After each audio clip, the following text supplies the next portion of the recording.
사마천의 사기 봉기뿐만 아니라 중국 사설을 보면은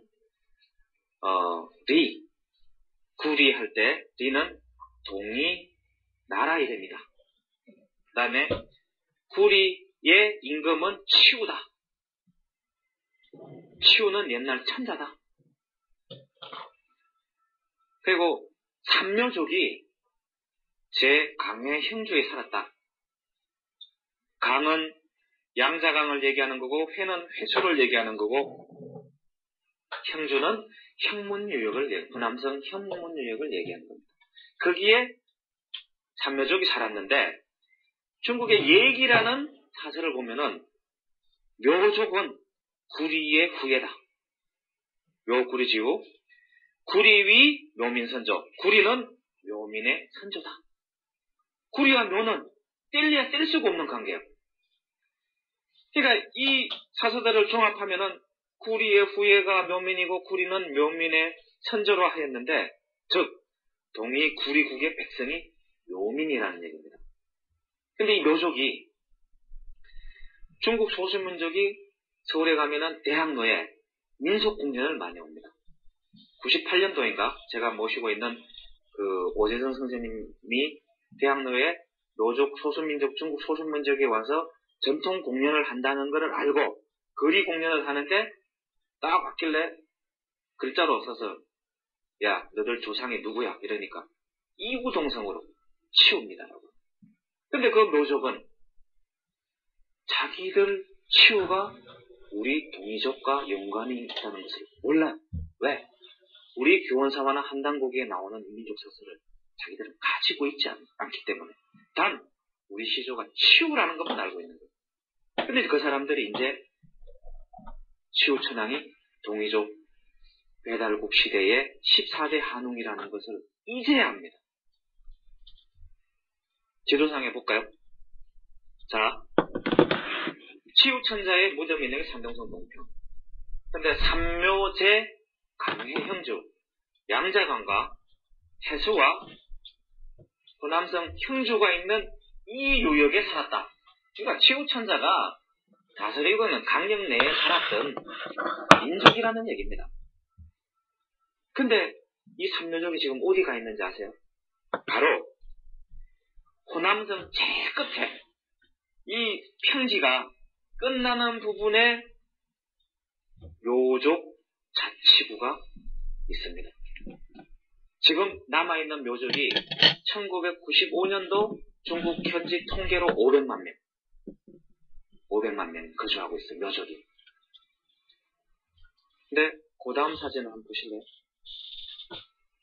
1993년도에 묘족들이 치우천왕 동상을 자기들 묘족 자치구에 건설을 했습니다. 이게 바로 동이족의 그리고 매년 10월 달에 지금도 제사를 모시고 있어요. 사마천 사기 봉기에 나오는 그대로 기록 그대로.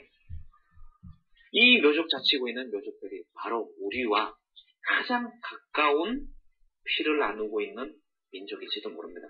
산동성 유역에 있다가 지금은 한족에 밀려서 호남성 저 끝부분에 가 있다는 그런 가슴 아픈 얘기죠. 여기서부터 여기까지 밀려갔으니까. 근데 이제 이 묘족이 전 세계에 퍼져 있습니다. 어디에 퍼져 있는지 아세요? 화교가 주요 거점으로 하고 있는 데가 대만하고 여기 가면은 주상분도라고 하는 섬이 많습니다. 화족의 상당 부분이 바로 묘족입니다. 묘족. 국내에 들어와 있는 묘족의 90%는 화교의 90%는 산동성 출신입니다. 전 세계에 화교가 발을 정착을 못하고 있는 유일한 나라가 대한민국입니다. 왜일까요? 그것은 산동성에서 온 치우천자의 백성들인 화족은 자기 역사를 모르지만 우리는 그 역사를 알고 있기 때문에 촉통민족 나라에 와가지고 힘을 못 쓰는 건 어떻게 보면 당연한 거 아닌가 하는 생각이 들어요. 이 묘족들이 중국 대륙 전체의 화교들이 경제권을 움직이고 있습니다. 바로 이스라엘 유대 자본과 세계 경제 패권을 놓고 묘족들이, 화족들이 경제 전쟁을 벌이고 있습니다.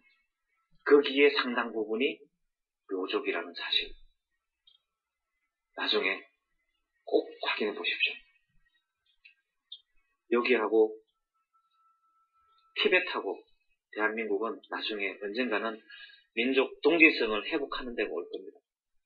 그 다음에 14대 치우천왕의 대를 이은 칠득천왕이 바로 기원전 2597년에 등극을 해서 티벳의 신선도를 전수해주고 정복을 했다는 개념이 아니라 이 티벳을 지배하면서 800년 동안은 지배를 하게 됩니다. 그래서 이 티벳을 가면은 너무나 많은 치우천왕의 흔적이 남았어요. 대표적인 게 일단 일명 티베트 한웅천왕이라고도 명명이 되면서 이게 티벳에 가장 많은 치우천왕 도철문입니다. 곡 사원에 가면은 이게 거의 다 있어요. 그리고 우리가 티벳 요역이 평균 해발 고도가 6,000고지가 넘는 고산지대입니다. 근데 거기서 까마귀를 숭상하면서 그 고지의 성지를 향해 삼보일배를 하면서 가는 장면들을 많이 봤을 겁니다. 그때 외우는 주문이 바로 차우타라 하면서 올라갑니다. 그게 뭐냐면은 치우를 모시면 행운이 온다는 주문입니다. 치우를 모시면 행운이 온다. 그리고 언어가 너무 비슷해요. 경상도 가면 정지 하잖아요. 바로 부이라는 표현이죠. 정지라고 쓰고 있고,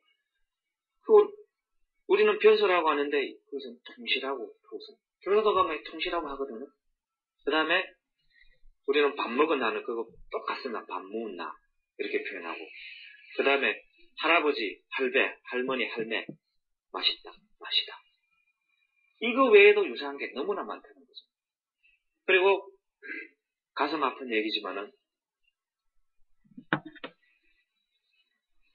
1950년도에 중국이 한국전에 참여를 하면서 마지막 골칫거리였던 서쪽에 있었던 이족, 그리고 국제적인 비난 여론 때문에 어쩔 수 없었던 그것을 국제 여론을 한반도로 돌리고 티벳을 전격 침공해서 10만을 학살합니다.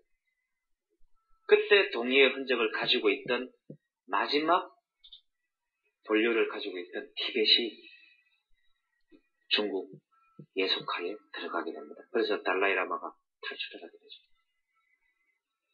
공식 통계는 10만 년을 학살했다고 나오는데 그 이후에도 너무나 많은 이족을 학살했다는 기록들이 많이 나옵니다. 지금도 시가체 있고 라사, 장체 있고 하는데 이거를 잘라가지고 이쪽은 여행 금지 구역입니다.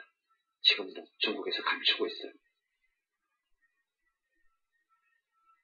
이 티벳의 가슴 아픈 역사를 나중에 누군가는 꼭 좀 찾아주시기를. 그리고 중국이 달라이라마는 항상 강연을 할 때 보면은 한국은 문화적으로 우리 티벳과 닮은 점이 너무나 많다라고 얘기를 해요. 직접적 표현은 안 하지만 중국을 자극하기 싫어서 그렇겠죠. 달라이라마는 우리의 역사를 알고 있습니다. 그래서 중국이 그토록 방한을 저지하는 이유가 뭘까? 우리 역사를 알게 되면은 왜 달라이라마의 방한을 저지하는지 그 이유는 자명하겠죠. 자, 그 다음에 우리가 황비용 영화를 보면 항상 나오는 숭산, 소림사, 해발 1449지에 중국의 무의 상징으로 나와 있는 숭산 소림사. 숭산 소림사 뒷산에 올라가면은 굉장히 오래된 동굴이 하나 있습니다. 그게 바로 숭산 소림사에 있는 달마동입니다. 달마대사가 몇몇 9년을 해서 득도를 했다는 달마대사. 달마동. 이 달마동 안으로 들어가서 벽면을 보면은 이 동굴의 유래가 적혀 있어요. 뭐라고 되어 있는지 알아요? 이 동굴은 치우천왕이 수도를 하던 동굴이다. 후에 달마가 유명해져서 이름을 달마동으로 바꾸었다라고 벽에 쓰여져 있어요. 제가 동미족의 가장 큰 특징이 뭐라 그랬습니까? 변발, 외가닥으로 닦는 편두, 그 다음에 쌍각질. 바로 중국 무협영화에 나오는 황비홍이라는 그 모양새를 보면은 동미족의 특징이 그대로 녹아있어요. 대신 편두는 없겠죠. 돌베개를 안 되니까 요즘.